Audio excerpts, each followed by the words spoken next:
Hey guys, welcome again to another Sacred Writings video. My name is Jason Damiani, and today I'm going to be going over an item in my collection that has real gold on it.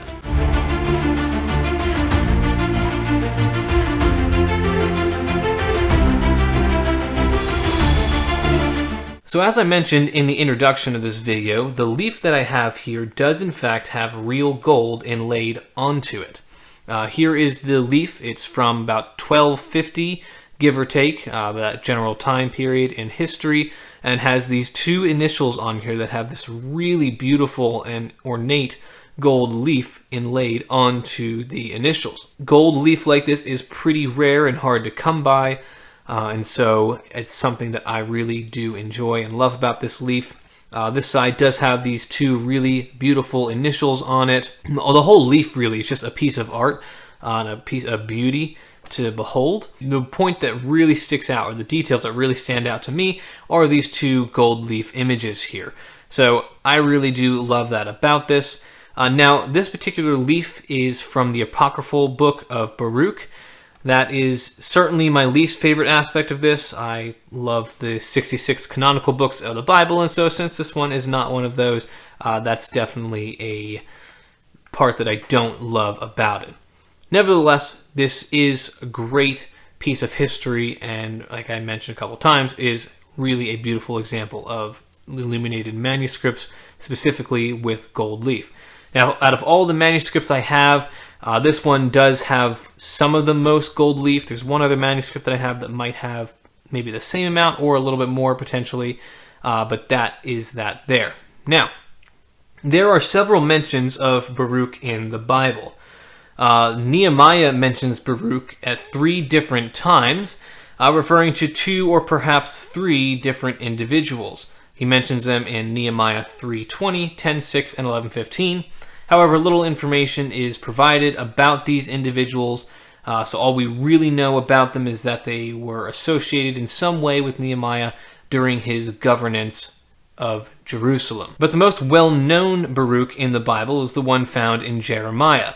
The Baruch there was more than likely a scribe or servant to the prophet Jeremiah, and so he would write down what visions or words the Lord was giving to Jeremiah. So as Jeremiah received prophecies from the Lord, his servant or scribe Baruch would write down what Jeremiah was saying, or what the Lord was saying. Now, this leaf is in fact a Latin Bible, and has this really decent or beautiful amount of gold leaf on there that's laid onto those illuminations. Now, because this has a good amount of gold leaf on it, I do think it's helpful and interesting to explain the process of producing the gold leaf, or to actually making the gold leaf on these manuscripts. So it was a 3-step process. This is a broader sense. Of course, there's a lot more details that go into it, but this is the overarching process that would have went into putting gold leaf on. So step 1 is when the designated parts of the illustration had been built up with gesso, a type of glue, or simply polished smooth, the artist prepared an adhesive called glaire. He made it by whipping an egg white until it was stiff, and then letting it stand until it reverted into a water liquid. He sometimes added a touch of vinegar or sulfide of arsenic to the glaire as a preservative. He then brushed a thin coat of the mixture onto a portion of the illustration that would be receiving gold leaf.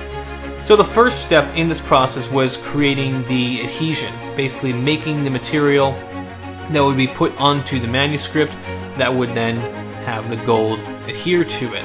And so that was the first step that they would take to doing the gold leaf. Step 2 is after they would cut a piece of gold leaf to the approximate size and shape of the prepared section, the artist picked it up with a flat brush or the moistened handle of a paintbrush and carefully laid it into place. Gold leaf is so thin that it adheres instantly. The artist then repeated the process, slightly overlapping the individual pieces of gold leaf. He continued working in this way until the section was complete. Then he burnished the gold leaf with a tool made from a tooth, typically a dog's tooth, or a glossy stone. Burnishing brought up the luster of the gold and unified the individual layers. So he now had the glue laid into the portion of the leaf that he wanted it on, Now comes the part of taking really thin gold and laying it on the portion of the leaf that needs to go to. They would then take that tool, that implement that had the dog's tooth or the stone on it, they would push it onto the leaf, and that would help it adhere to the way that they wanted it to adhere to the manuscript. So during step 3, the pieces of gold leaf that extended beyond the desired areas usually fell away during the burnishing process.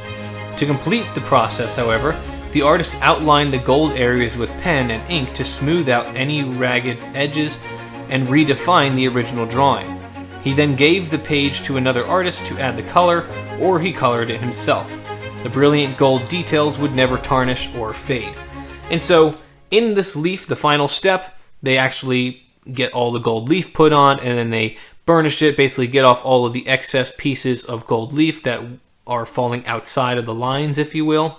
Gold for this leaf would have been put on first, and then someone would have went behind them and added in the colors there. So really interesting to see how that whole process and how they would have done that. Now, do we know anything about who wrote this manuscript, who produced it, who even put the gold leaf on there? Unfortunately, I don't have that information. I wasn't able to find much on it. Bibles like this are very hard to determine where exactly it came from, what exact person did it, unless you have the full Bible and there's maybe some details or notes or comments left by the scribe that would indicate who it was written by and where it was written and things of that nature. So we have to go based off what we know. So we just know that it would have been a scribe or a monk, someone in that time in history.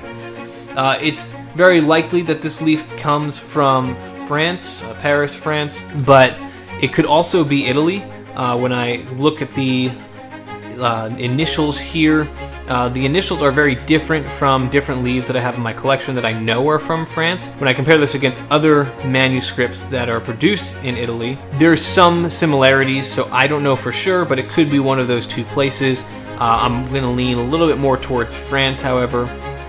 So that's what we can go based off of there. Now, the material for this particular manuscript is parchment, which was the main material that was used for manuscripts like this. And of course, parchment is animal skin, being calf, goat, or sheep. Those are the common animals that were used for producing parchment. Now, where did I purchase this leaf? I got this leaf on eBay and I won it at auction. Ended up paying $662 for it. So that is a lot of money, but is a great price for a manuscript like this.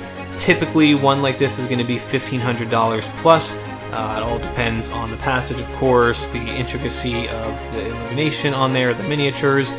So a lot of different characteristics come into play there. So the fact that I got this for $662 is a really good deal for that. Now, if you were to try and buy a full Bible like this, how much could you expect to spend on that? I did find one that's not quite as intricate as this one, at least from the pictures that I was able to see online. But that particular Bible, what's called a traveler's Bible, right? They called it that because they were small and they were able to travel with them versus the very large volumes that would be very difficult to travel about with. However, I did find a Bible similar to this one from the same time period on Abe Books for over $228,000. Unfortunately, I don't have that money to be able to buy a Bible like that, so I'm going to have to stick with the leaves.